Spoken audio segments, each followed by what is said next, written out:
The no-confidence motion filed against Speaker of Parliament Mahinda Yapa Abewardena by the opposition was debated in Parliament today. Even after his appointment to the post, the Speaker of Parliament was unable to get separate from his political affiliations. He is still the chairman of his political coordination committee in Waligama. When he sits on the chair and makes decisions in a setting where he has obvious political affiliations, it is clear that there is political involvement. This is the first time that a determination of the Supreme Court in regard to a bill has been blatantly violated by Parliament, unfortunately. And that is primarily the reason why this no confidence motion on the Speaker has been presented. When the matter came up before the Supreme Court, the Attorney General came and presented a series of amendments running into 18 pages. It took about 3 hours for him to list his so-called amendments. Now, if that is the case, why did not the Attorney General do that prior to the bill being gazetted? He did not do that. In a determination that runs into 62 pages, the court clearly laid down what can be done and what cannot be done. Very specifically said 34 out of the 56 clauses, the court said, is inconsistent with the Constitution, cannot be passed into law by simple majority. If those are to be passed, it must have a special majority, that is 2/3 the number of members of Parliament, including those not present. 150 votes had to be obtained if that was to become law. So if the Supreme Court says this clause cannot be passed without a special majority, Article 79 says the Speaker can endorse it only if, and unfortunately our Speaker does not seem to know what is meant by only if.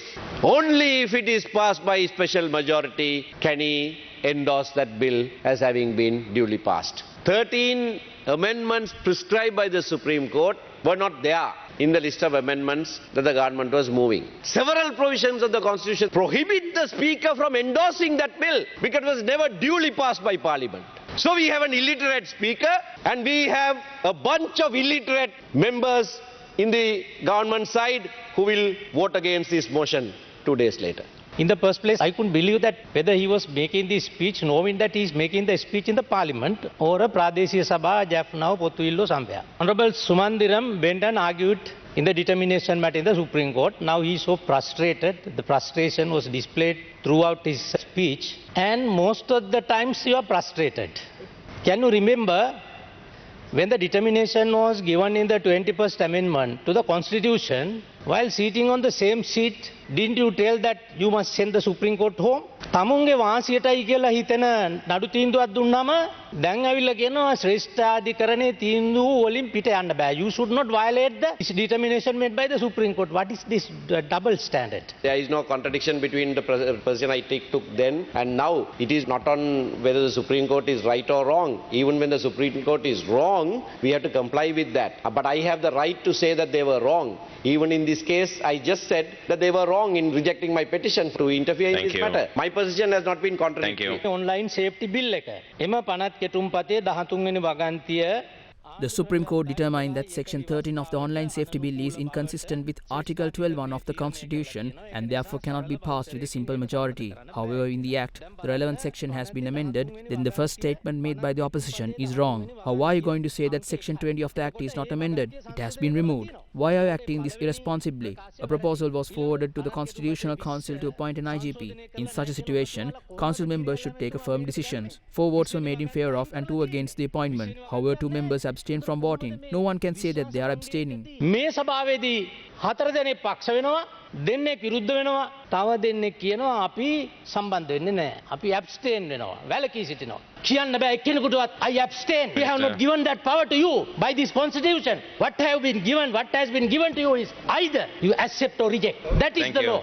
Honorable Professor. Or otherwise resign. Now, is there a provision or isn't there a provision for these people to abstain? Honorable Minister. Even in the Supreme Court, you can go through the rules and you can go through the Constitution. It doesn't specify anywhere that you cannot abstain. But the nature of that obligation, that office is that you cannot. In the event that we'll have to make amendments in so many other laws. Not that we can't do it, we can do it. But why should we complicate it? For what purpose? We appointed them to the Constitutional Council to take a decision. The powers of the president is curtailed. It was removed from him and given to the Constitutional Council. අපි මෙතුමට විරුද්ධව මේ විශ්වාස භංග යෝජනයට පක්ෂව ඡන්දය දෙනවා.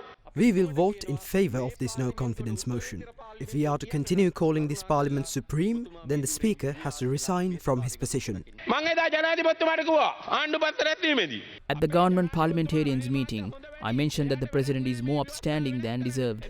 There is no advantage in him amending the constitution. If he did not amend the constitution, all of you would be unable to submit a no confidence motion. He could have appointed both the IGP and the Triforce commanders arbitrarily with a single signature. පොලිස්පතිරේ කාස්සනෙන් පත් කරන්න තිබ්බා. හමුදාපතිය කාස්සනෙන් පත් කරන්න තිබ්බා.